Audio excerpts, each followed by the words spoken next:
오늘 말씀 시편 39편 7절로 13절의 말씀, 고난 속에서도 하나님의 섭리를 발견하자는 내용으로 함께 은혜 받고자 합니다.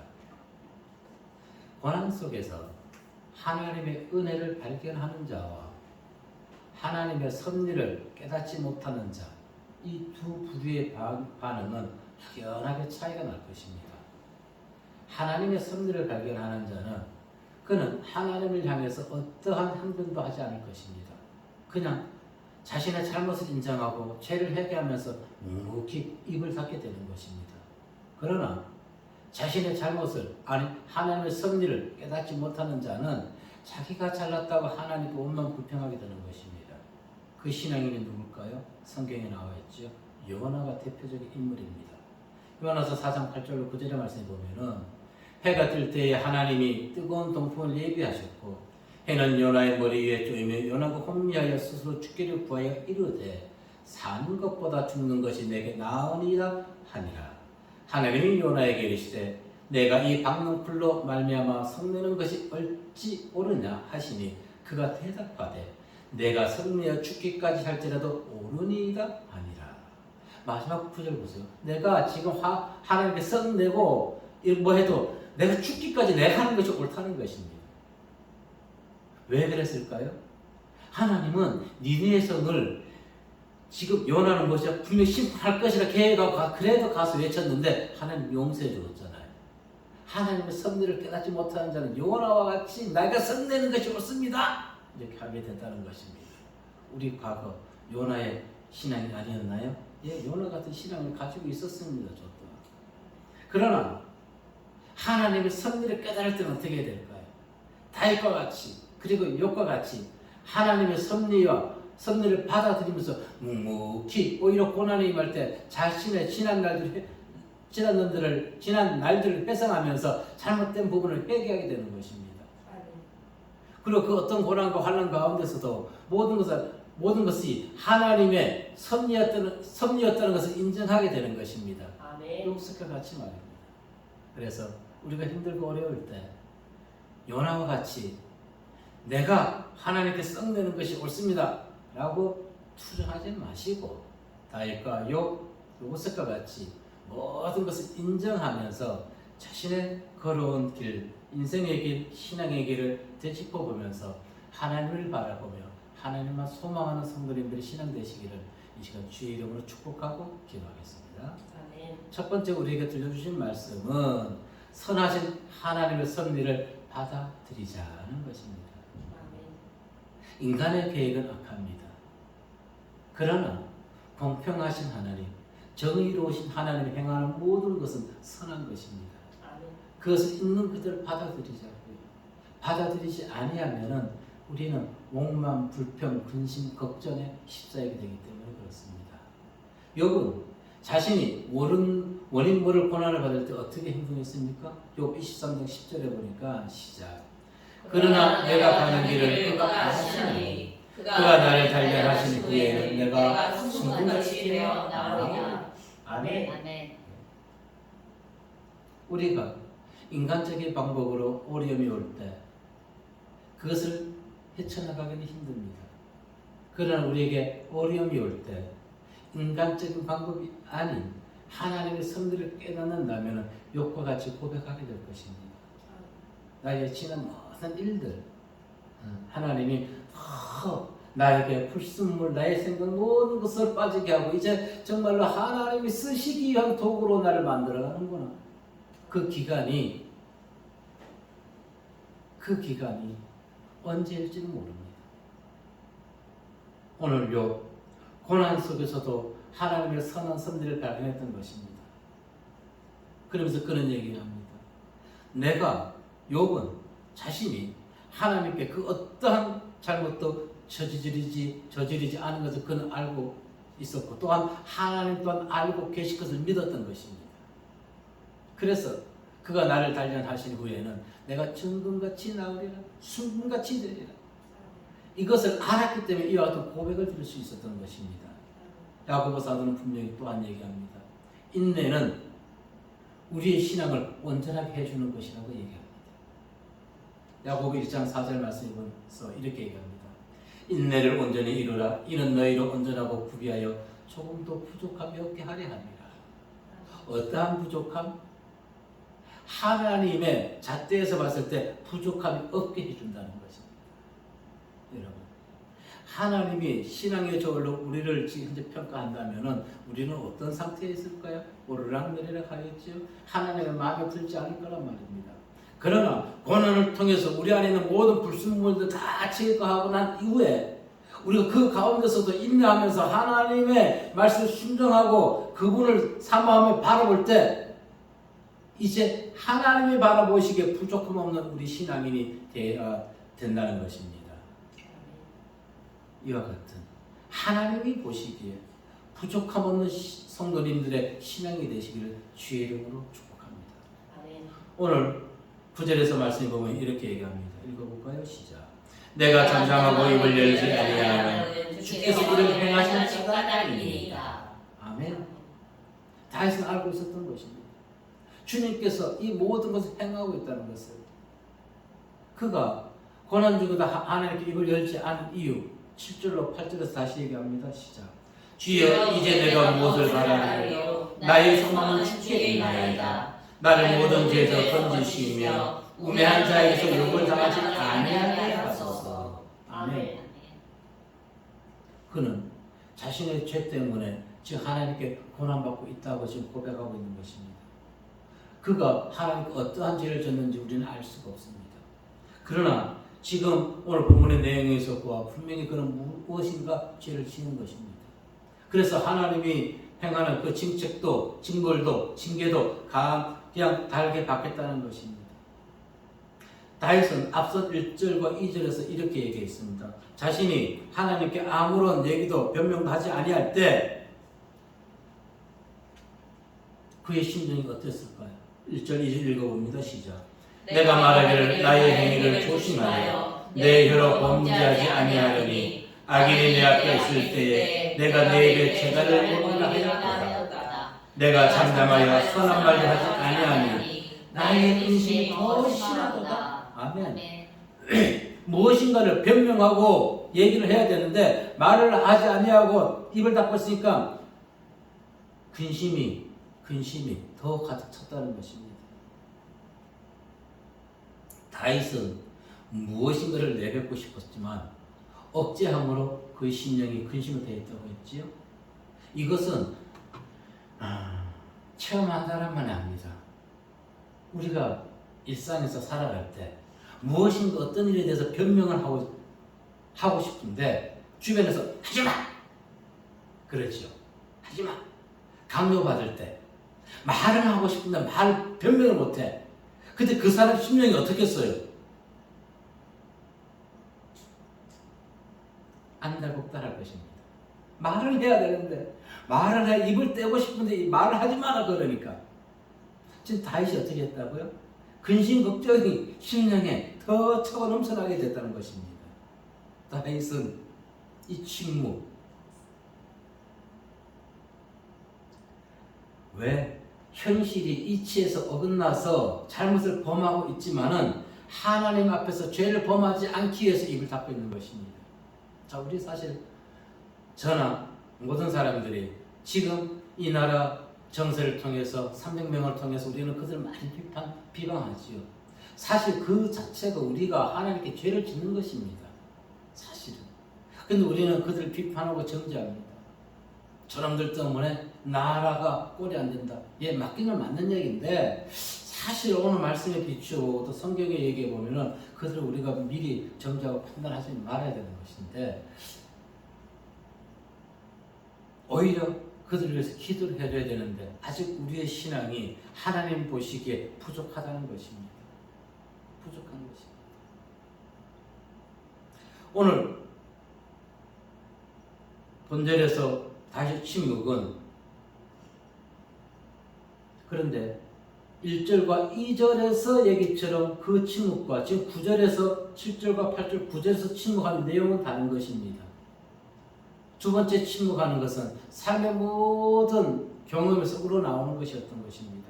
그리고 불합리한 것이 있지만은 말을 하지 아니하여도 변명하지 아니해도 그의 마음에 무엇을 가지고 있는 것이 평정심을 누릴 수가 있었던 것입니다. 평정심. 그래서 신앙의 성숙으로 인한 자연스러운 침묵을 하게 되는 것입니다. 그가 다윗이 침묵하게 된 동기를 얘기해 주고 있죠. 주께서 이를 행하신 영권이이다. 모든 것을 하나님이 지금 섭리 가운데 운행하고 있구나. 그러면 하나님이 일하시니까 내가 뭐 해야 되겠다? 입을 닫아야 되겠구나. 자신의 삶 가운데 일어나는 모든 우연이라는 것은 없다는 것입니다. 왜? 피조물의 모든 것을 누가 섭리하신다고요? 하나님. 우리는 몰라요. 우리는. 그래서 이것이 악인이 시험하는 것인지 하나님이 허락해서 하나님에 의한 고난의 시험인지를 우리는 알지 못하기 때문에 고난당할 때 원망 불평보다는 침묵하고 내 자신의 지나온 날들을 우리는 돌이켜 보아야 된다는 것입니다. 사실 우리가 당하는 고난, 어려움, 환난 표면적으로 본다면은 사람들에 의해서 우리가 일어나는 것입니다. 그렇죠? 그러나 궁극적으로 그 내면의 깊이를 알게 된다면 하나님의 선하신 결과라는 것을 또한 깨닫게 된다는 것입니다. 그것은 어떻게 할 수 있나요? 영적으로 성숙한 사람만이, 하나님과 교통하는 사람만이. 그래서 하나님과 교통하기 위해서는 기도할 때 내 생각을 다 내려놓아야 되는 것입니다. 내가 원하는 것 내려놔야 되는 것입니다. 원망이나 불평으로 반응하지 아니하고 하나님 앞에 모든 것을 받아들이면서 침묵하는 신앙. 하나님은 당신의 모든 백성들을 불법에서 건져내시기를 원하시는 분입니다. 디도서 2장 14절의 말씀에 보면은 시작. 그가 우리를 대신하여 자신을 주심은 모든 불법에서 우리를 속량하시고 우리를 깨끗하게 하사 선한 일을 열심히 하는 자기 백성이 되게 하려 하십니다. 아멘. 당신의 백성이 되게 하기 위해서 우리를 무엇하신다? 불법에서 건져내신다는 것입니다. 그런데 그 불법에서 건져내시는 방법이 우리에게 고난과 환난과 어려움을 통해서 우리가 거기서 회개하고 나올 수가 있는 것입니다. 그래서 지금 다윗은 하나님께서 자신을 증책하는 것이 자신을 깨끗하게 하고 하나님의 마음에 부족함 없는, 하나님의 저울에 부족함 없는 성도로 자라나게 하심을 그는 깨닫고 있었던 것입니다. 인생의 삶에서 모든 문제의 근원의 열쇠는 하나님이 가지고 계시는 것입니다. 인생의 어려움의 문제가 당할 때 그 열쇠가 누구에게 있다고요? 하나님. 그럼 우리는 하나님을 찾아야 되는 것입니다. 그분께 도움을 구해야 되는 것입니다. 그분 앞에서 잠잠히 그분이 해결해 주실 때까지 우리는 잠잠히 기다려야 되는 것입니다. 요셉도 그와 같은 신앙의 소유자였습니다. 창세기 45장 8절 말씀에 보면은 시작. 그런즉 나를 이리로 보내는 이는 당신 일이 아니요 하나님이시라. 하나님이 나를 바로에게 아버지로 삼으시고 그 온 집의 주로 삼으시며 애국 온 땅의 통치자로 삼으셨나이다. 아멘. 우리가 다윗과 욥과 요셉과 같은 신앙이 우리에게 필요하다는 것입니다. 조금 전에도 몇 번 말씀드렸지만 우리에게 임하는 모든 곤란 궁극적으로 하나님의 작품인 것입니다. 그래서 인정해야 된다는 것입니다. 오늘 본문에서 다윗의 행동에서 볼 때 우리는 무엇을 교훈받아야만 될까요? 인간적 시각으로 볼 때 괴로운 일입니다. 그러나 불평하나 원망하지 말고 잠잠해야 된다는 것입니다. 다윗은 시편 37편 7절에서도 이와 같은 고백을 한 적이 있습니다. 읽어봅니다. 시작. 여호와 앞에 잠잠하고 참고 기다리라. 자기 길이 형통하며 악한 꾀를 이룬 자 때문에 불평하지 말지어다. 아멘. 우리는 다윗과 같이 반대로 행동해 왔지요. 악한 자의 꾀 때문에 우리는 원망 불평했습니다. 잠잠하지 않았습니다. 그러나 오늘 시편 37편 7절의 말씀을 보시면서 깨닫는 것은 어떤 어려움과 환난과 불합리한 점을 당한다 할지라도 우리는 여호와 앞에서 잠잠해야 된다는 것입니다. 악인들 때문에 못하지 말라, 그들 때문에 불평할 필요가 없다는 것입니다. 대화도 생각과 눈높이가 같아야만 되는 것입니다. 대화하는 것도. 그런데 바울은 여기에 더해서 우리에게 더 요구하는 것이 있습니다. 그냥 잠잠하라고 얘기한 것이 아니라 범사에 감사하라고 얘기합니다. 아멘. 이 범사라는 것은 무엇을 의미합니까? 너희가 기쁘나 즐거우나 고난이나 환난이나 어려움이나 모든 것을 당한다 할지라도 뭐하라? 감사하라는 것입니다. 그렇습니다. 원망, 불평 정말 우리 입에서 생각에서 다 떨쳐내버리고 바울이 우리에게 교훈하는 것처럼 그 어떤 상황 앞에서도 모든 일에 감사하는 신앙의 소유자가 되시기를 주의 이름으로 축복하고 기도하겠습니다. 아멘. 두 번째, 우리에게 들려주시는 말씀은 하나님의 칭책은 자녀됨의 증거다라는 것입니다. 아멘. 어린아이들이 부모로부터 꾸중이나 혼인할 때 그 아이들이 부모에게 뭐라 얘기합니까? 엄마 싫어, 아빠 싫어. 그렇게 얘기하죠. 싫다는 표현은 무엇입니까? 엄마 아빠가 나한테 혼내니까 내 마음에 엄마 아빠 마음에 안 들어. 그러니까 싫어. 나 혼내지 마. 그렇게 얘기하는 것입니다. 그런데 엄마 아빠가 자녀를 혼낼 때 부지런할 때 엄마 아빠가 지금 나를 올바른 길로 가기 위해서 나를 지금 꾸정하시는구나. 그럼 잘 들어야지. 이렇게 긍정적으로 생각하는 아이는 무서워요. 아이가 아니에요. 그런 아이 있을까요? 성도는 그런데 이와 같아야 되는 것입니다. 엄마 아빠가 나를 혼낼 때 나를 어떻게 올바른 길로 가기 위해서 나를 혼내는구나. 이렇게 생각해야 된다는 거예요. 성도는. 고난이 임할 때 하나님이 당신의 저울에 합당하게 하기 위해서 나를 지금 훈련시키는구나. 내 안에 있는 모든 불순물을 빼내게 하기 위해서 고난을 주시는구나. 하나님이 고난하는데 어린아이처럼 하나님 싫어요. 왜 그래? 이렇게 해서는 안 되는 것입니다. 우리는 어떤 신앙인이었어요? 그와 같이 하나님 싫다는 것이었습니다. 하나님 왜 나에게 고난을 줍니까?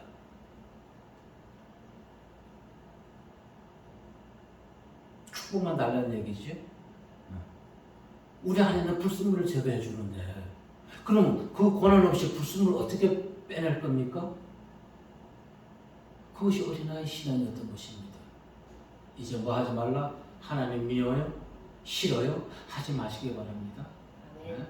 그냥 감사하세요. 하나님 고난 주셨네. 내가 당신의 자녀 된 것을 나를 그래도 쓰시고 나를 당신의 백성으로 삼아 주시기 위해서 나에게 고난 주시네요. 감사합니다. 할렐루야. 아멘.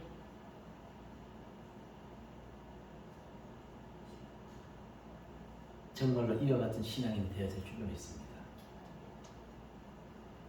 하나님 싫어요, 미워요는 단단한 신구를 먹지 못하고 우유만 마시는 어린 신앙이라는 것을 기억하십시오. 오늘 10절로 11절의 말씀 보자고요. 시작.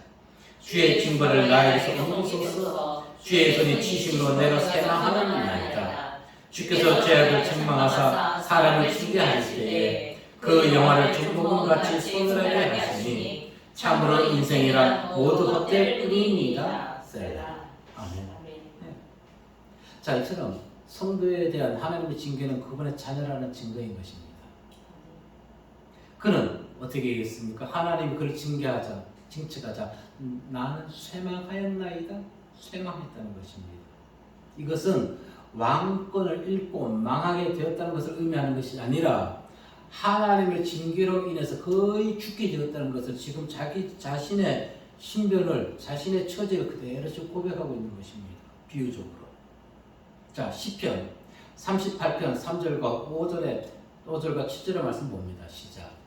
주의 증거로 말미암아 내 살에 싸울 것이 없어 나의 죄로 말미암아 내게 평안이 없나이다. 5절에 내 상처가 썩어 치가 나오니 내가 우매한 까닭이로소이다.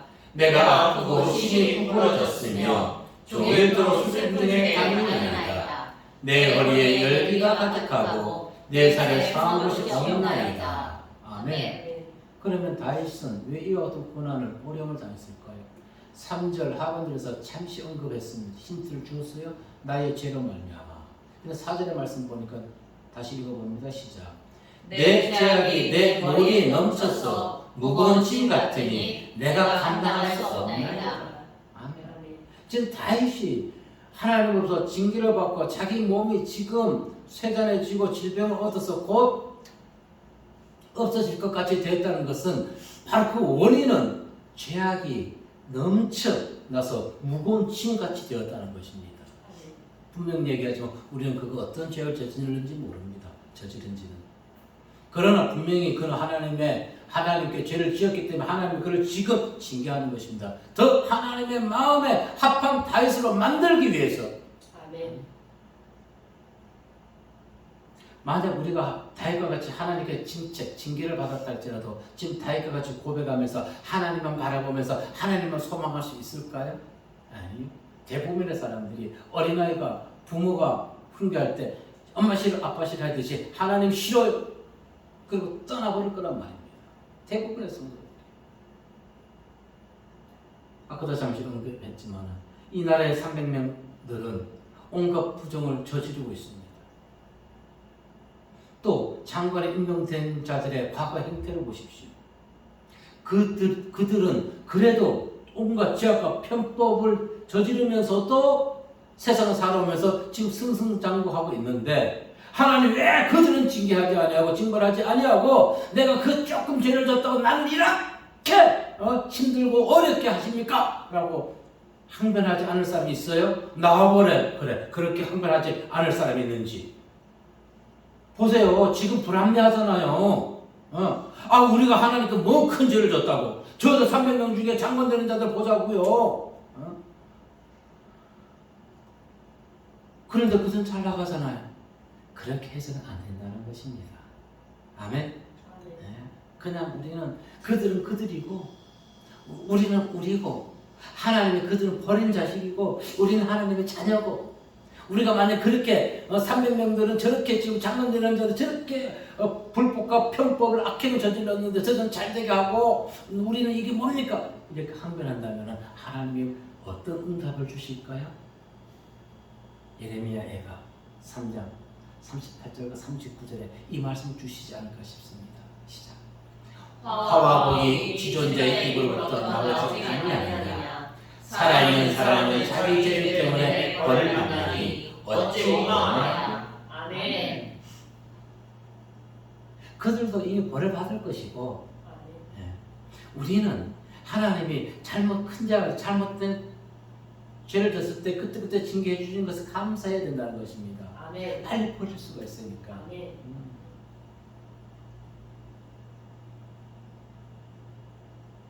분명히 이 응답 주실 겁니다. 하나님께서. 살아있는 사람은 자기 죄들 때문에 벌을 받는다는 것입니다. 그러니까 우리는 무엇하자? 기도하자는 것입니다. 기도하는 것. 아멘. 그리고 뭐하자? 감사하자는 것입니다. 아멘.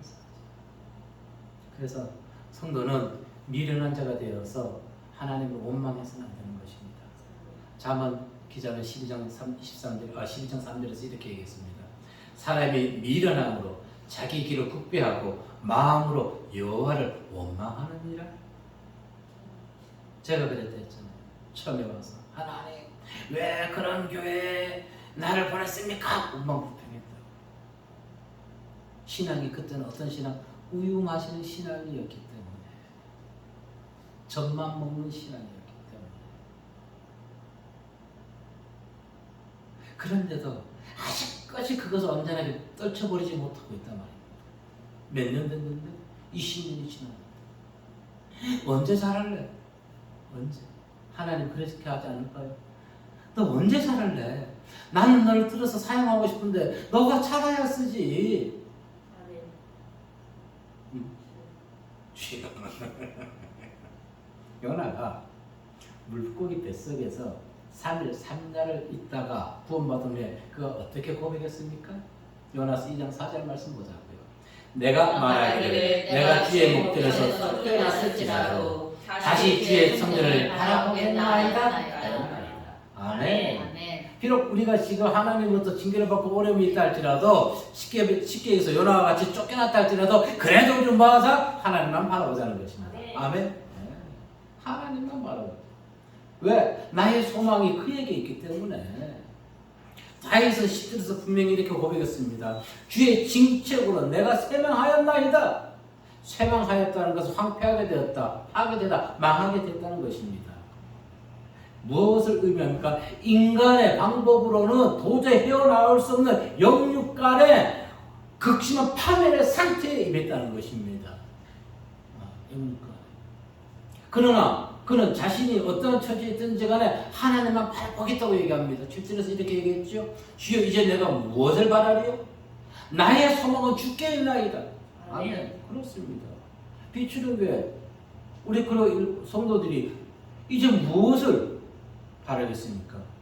오직 주님만 바라볼 수밖에 없다는 것입니다. 네. 왜? 주님께 우리의 소망이 거기에 있기 때문에. 네. 다윗의 소망이 하나님께 있듯이 우리의 소망 또한 하나님께만 두시기를 바라겠습니다. 아멘. 하나님께 소망을 두는 자는 그 어떤 환경에서도 신앙이 떨어지지 아니하고 마음에 무엇이 없어진다? 근심, 걱정, 두려움, 불안이 사라지게 된다는 것입니다. 아멘. 하나님만 바라보자. 십자가만 바라보자. 아멘. 십자가.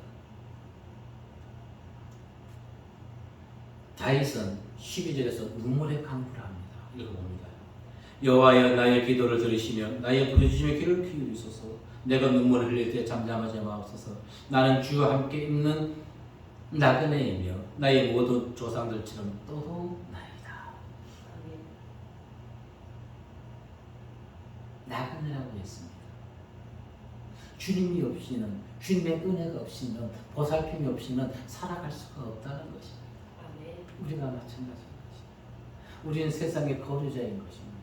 영원히 몸을 살아가는 것입니다. 언젠가는 우리는 서로가 헤어지고 떠나게 되는 것입니다. 그런데 그 소망은 오직 하나님께만 가져가야 된다는 것입니다. 거류자라는 것은 고대 사회에서 본토인이 아닌 객이나 이방인들을 얘기했던 것입니다. 그런데 객이나 이방인들은 본토인이 은혜를 베풀지 않으면 그곳에 살 수가 없었습니다. 그래서 레위기 25장 35절에서 분명히 얘기해 줍니다. 시작. 내 형제가 가난하게 되어 빈손으로 내 곁에 있거든 너는 그들을 도와 거류민이나 동거인처럼 너와 함께 생활하게 하라. 아멘. 거류자 무엇입니까? 임시로 거주하는 외국인입니다. 임시로. 우리 모든 성도들은요 이 땅을 임시로 거주하는 외국인입니다. 아멘. 우리의 본향은 어디라고요? 하나님께 가는 것이. 아멘. 우리 영이 어디서 왔어요? 하늘에서 내려왔어요. 아멘. 그런데 우리가 외국인인 우리가 여기서 영원토록 살 것처럼 분당하고 있단 말입니다. 이 땅에서 우리는 거르자 외국인. 즉 무엇입니까? 이 땅에는 우리의 영혼은 안식처가 없다는 것입니다. 아멘. 하나님이 인도하시는 그것이 움막이든 궁궐이든 대궐이든 우리는 그것에 순종하고 나아가면 되는 것입니다. 사랑하지 않냐 원망 불평하지 않냐 우리의 영혼은 천국만 바라보시기 바랍니다. 하나님만 소망하십시오. 그러면 우리의 신앙은 그 어디에 있다 할지라도 우리가 흔들리지 아니하게 되는 것입니다. 지금 다윗은 하나님께 이와 같이 호소하고 있는 것입니다. 나는 이 땅의 거류자입니다. 하나님 나그네입니다. 객입니다. 여기서 우리가 또 깨닫는 것은 다윗의 인생을 보면서 하나님과의 교류가 끊긴 자가 얼마나 연약한지를 보게 되는 것입니다. 다윗이 어떤 사람이었습니까? 이스라엘 왕 중에 가장 훌륭한 왕입니다. 그가 왕이 되기 전에는 훌륭한 장수였습니다. 그리고 그가 훌륭한 장수가 될 수 있었던 것은 영적으로 통찰력이 있어서 하나님과 항상 교류하는 자였습니다. 그런 자였는데도 지금 하나님과 교류가 단절되고 나니까 아무 필요 없는 하찮은 인간에 불과했던 것입니다. 전혀 쓸모가 없는 인간이었던 것입니다. 솔로몬도 마찬가지였죠. 하나님은 그에게 뭐 해주자? 축복 내려주자. 그가 온 사방의 왕들에게 칭송받고 선물을 받으면서 그들에게 하나님의 지혜를 선포했지만은 그가 재물이 부여지자 하나님을 떠남으로 인해서 이름도 없는 르손에게 하닷 에셀의 아들 르손에게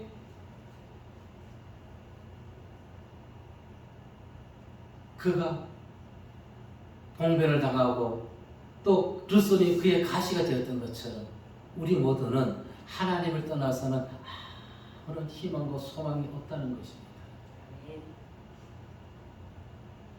하나님이 함께할 때 하나님이 주어지시는 권능으로 인해서 그가 세상에 빛을 발하게 되는 것입니다.